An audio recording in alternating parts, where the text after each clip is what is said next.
Hey guys, Central Florida Prepper here. Today I want to discuss power outages. Yes, I do have the door open in the shed. It is nice and toasty out here in Central Florida. So hopefully all that noise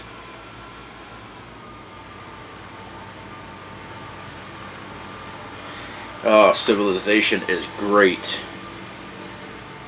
Okay. They're driving around with a tractor.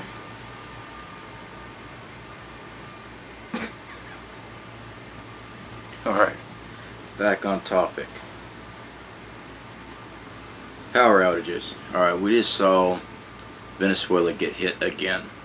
Now, I'm not going to get into the whole conspiracy aspect of what I think's behind this, and because there's many different avenues we can go down. But let's just talk about the facts that we know of, is that their power's out. How long is their power going to be out? I have no idea. I don't know what type of damage has been done. I don't know what caused it. And I'm not an electrician. Alright, so we know, I believe it was back in March when their power was knocked out. It was intermittent and some areas never recovered from the power outage. Now, I want to ask you, what are you planning to do if the power goes out? Not short term. I'm not talking about 1 to 2 days because of a storm. I'm talking about long term. Alright. Now, we all remember the DHS release report, the critical infrastructure report, I believe December of last year. Forgive me if I don't have the dates right off the top of my head, but I'm pretty sure just about every prepper remembers this report. Now, it mainly just discuss food and water preps, that the U.S. government was recommending people start prepping. Alright, a lot of people just seem to put it off. Now, the people that take prepping very seriously pretty much printed that off and memorized a lot of stuff out of there. Am I telling you to do that? No, but I like having hard copies of a lot of things. But they were just talking about food, water. Now, can you make it if, let's say, your power is shut off for a whole month? Okay? Your whole neighborhood, the whole city. Look, hell, let's just go ahead and say the whole state. And you had no means of leaving, as far as going to a different state that has power, family members, things like that, that you could go visit, and you are stuck in where you are right now for a month without power. Most people say, yeah, no problem, man, we can deal with that. Have you tried? What? Alright, let me explain a little further. Part of our preparedness with my group here, where I live, we have what we call brownout drills. Alright, we will shut everything down in our home over the weekend for 2 days. Friday night we shut it down. Sunday we turn it back on because most of us have to go back to work by Monday. It's not every time. We've only done this drill 4 times so far, and it bounces. Sometimes only every 6 months. We've done 2 during the summer times, and yes, it does get hot here. Now, the reason why we do these drills is because we're testing our alternative power sources. Alright, I have talked about the solar panels. I love solar panels. They've saved my butt many times down here, especially with these thunderstorms and things that we do get here. Knocks out our power all the time. And it's not just a thunderstorm, it will rain, and let's face it, most people down here in Central Florida doesn't even know how to drive in the rain. Alright, they are just always a wreck. There's always a freaking wreck. You know, growing up, I remember learning how to drive. My daddy grabbed the steering wheel, snatched it, blow out, and I'm fighting this thing, fishtailing all over the road. But guess what? I learned to keep 2 hands on that wheel. And today, I still do.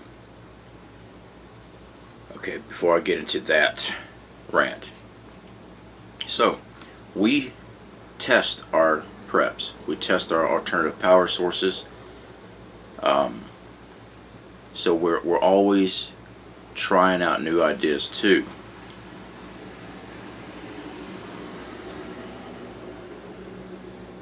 Never seen that car before. Anyway, I have a cul-de-sac down that way. I don't understand why there's... Anyway, it doesn't matter. My paranoia. So, my recommendation is for each of you to attempt this. No, you don't have to make the whole 2 days. And let me put out this too. I do understand that there are some preppers here on this channel and our community that rely on medical equipment, that relies on power to sustain life, things like that. I am not telling you to do this, to have your stuff shut down. Use your noggin on this, alright? If you are on dialysis, things like that, I don't recommend shutting off your power for a test drill. Okay? Would I advise you to come up with ways so you can have additional power to these machines? Battery banks, inverters to if it's not a DC battery backup, let's say it has no battery backup at all, it just plugs into the wall. I recommend getting some way to have batteries stored with an inverter to power that machine and test that out. See how much power you can save, how much it will use within a lot of time. And that goes back into solar generators, things like that. Now, what got me stirred up on this was the Venezuela incident. But prior to this, we've been working on this anyway. I understand. I am fearful of a coronal mass ejection. I am. The sun has done it before, so I wouldn't do it again. Okay, electromagnetic pulse weapons, very possible. Just computer hacks. Now, if you do a basic YouTube search on United States power grid being hacked, you'll see reports over the past 9 years talking about this. Our grid is constantly under attack by hackers. Now, before we all start pointing fingers at stuff, our country does it too. We hack other people too, they do it to us. So it's nothing new underneath the sun. Everybody's doing it to each other.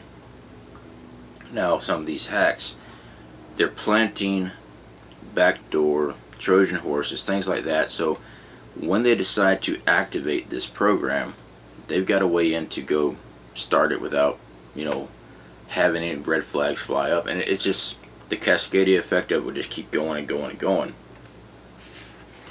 Now, the things in New York and surrounding areas with their power is because of heat, is what they're saying, and also they had a bad storm. Caused a lot of flooding and more power. So yes, natural disasters too causes a great deal of power outages. So yeah, give it a try, guys. See, I've talked about bug out bags and things like that before, taking your gear out, and most of you agree on that. Yes, you need to take your gear out and test it. Make sure it's worthy being inside that bag, something that you're going to depend on later. Make sure it works. Well, the same goes to power. Alright, now I don't recommend going to the grocery store Friday and fill up your refrigerator full of good food and then shut off all your power. What you can do, and what we have done in the past with our group here, we've taped the refrigerator door shut, everything's off. Okay, the refrigerator's still running. We didn't go to the main, shut it off. We just make sure all the lights can never be turned on, the clocks can, they're unplugged, the air conditioner's unplugged, the fans are unplugged, everything's off. But we do leave the refrigerator plugged in because, let's face it, you spend $200 on groceries in your refrigerator, you don't want the power out for 2 days. But this is something you need to think about too. Alright, generators, solar. Now when it comes to solar for refrigerator, that takes a lot of power. Alright, it takes a lot of panels producing a lot of wattage, and you have to have a very large inverter to run that refrigerator. And you also have to have a very big battery bank. So yes, it does get expensive, but it can be done. Alright, so it's going to come down to, is it worth being able to keep your refrigerator running all the time? Well, if the power goes out for a long period of time, let's just say a month, refrigerated items are not going to be available at the store anyway. Once you empty out your fridge and you've eaten everything in there, you're not really going to be stocking them back up with fresh meat and produce and things like that, except with your garden. Alright, now I have seen some items. It's a DC, it's either DC or AC. I have to look into it some more. It's something the wife and I are talking about buying. It is a cooler that plugs in. If it plugs into an inverter, it would be AC power. Something that we probably could run off our solar. I'm going to have to check into it further. But it keeps the inside of the cooler 40 degrees cooler than the ambient temperature outside the cooler. So, to round that up, if it is 100 degrees outside, it will drop the temperature down on the inside of the cooler down to 60 degrees. Now, is there ways to cool it off even better? Maybe wrapping the system? Yeah, there is. So there are ways, but then you run into power issue. Solar would work great for something like that, because it doesn't have that massive kick on as a full fridge. But anyway, guys, that's just my thoughts out today. I do recommend y'all implementing this drill. Shut everything down.